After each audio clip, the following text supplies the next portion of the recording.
प्रयत्न केला त्यांनी करू द्या ना, आमची केस खोटी आहे, फायर खोटा आहे, फायर तुमचा अर्ज नाही, अर्ज नाही, आम्हाला एफआयआर तरी द्या, नाही तर मी खोटा एफआयआर करतो म्हणून माझ्यावर कारवाई करू. तसं सरकारी कामात आज कळायला म्हणून करा. चला आपण सीआयडीला भेटू द्या त्यांच्या इन्व्हेस्टिगेशन. साहेब 1 महिना झाला एक स्टेटमेंट तरी आले सीआयडीचं. आम्हाला सांगा सीआयडी बरोबर तुम्हाला माहित नसेल कोणाला बोलवलं सीआयडी नाही. त्याचा रोहित सिंग अमेरिकेत जाऊन आला, तो दिल्लीत येऊन बसला, सीआयडी त्याला अजून नाही बोलवलं. व्हीके सिंग जो मालक आहे त्याला अजूनपर्यंत बोलवलं नाही.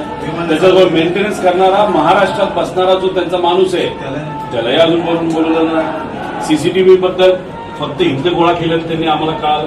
त्यानंतर तिथं जो जे 2 येणार होते कॅप्टन पायलट ते अचानक कॅन्सल झाले. का झाले त्यांना अजूनपर्यंत बोलवलं नाही, त्यांना नोटीस नाही.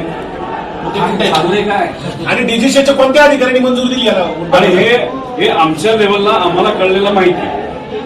आता पब्लिकला तर काहीच माहित नाही. घरच्या लोकांना माहित नाही. आम्ही घरचे असू हे 8 तास बसतात. गव्हर्नमेंट प्रेझेंटेशन दिल्लीत दाखवले, मुंबईत दाखवले, ते मोगम नाही साहेब. आणि ठीक आहे मी प्रेझेंटेशन केलं, चुका केल्या, मला काउंटर पण केलं. बारामतीमध्ये पोलीस जर आम्हाला साहेब आमचा सीआयडीला द्या ना. तुमच्यावर काय करस्पॉन्ड झाला का सर सीआयडीचा? मी देशाच्या मिनिस्टर साहेबांच्या ऑफिसला पाठवले, डीजीसीला पाठवले. आम्ही एव्हिएशन मंत्री तिथं नसावेत असं म्हणत असलो तरी त्यांच्या मंत्रालयाला मी पाठवलेलं आहे. हे एव्हिएशन मिनिस्टरच्या त्याला VSR कंपनी जी आहे त्याचे आणि त्या डीजीसी जी पार्टी आहे त्याचे जे प्रमुख आहेत त्यांचं कमर्शियल रिलेशनशिप आहे. मग म्हणून VSR ला वाचवत आहे. VSR ला म्हणून वाचवत आहे. आणि मग आमचं म्हणणं आहे तुम्ही त्याच्या VSRच्या विरोधात एफआयआर घेत नाही, मग तुम्ही सुद्धा वाचवा. आणि चालू तपास जे सांगताय तुम्ही साहेब त्याच्यामध्ये अँगल कोणता आहे? अपघात आणि टेक्निकल.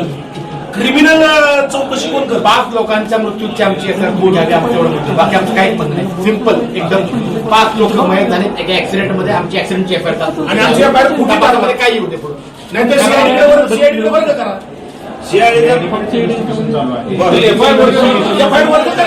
इन्व्हेस्टिगेशन मधून त्याच्या फाइंडिंग झाल्यापासून गुन्हा दाखल करणार आहे. गुन्हा दाखल व्हायचा 1 महिना झाला साहेब. 1 महिना दाखल त्यांनी केलंच नाही तर आम्ही काय करणार? डिस्कशन व्हायला पाहिजे. सीबीआय मध्ये आता आपण बोलतोय, आता आपण बोलत असताना 7,000 पेक्षा जास्त केसेस प्रलंबित आहेत. 2600 केसेस 10 वर्षाला प्रलंबित आहेत. दादाला न्याय देणार 10 वर्ष थांबू का? आणि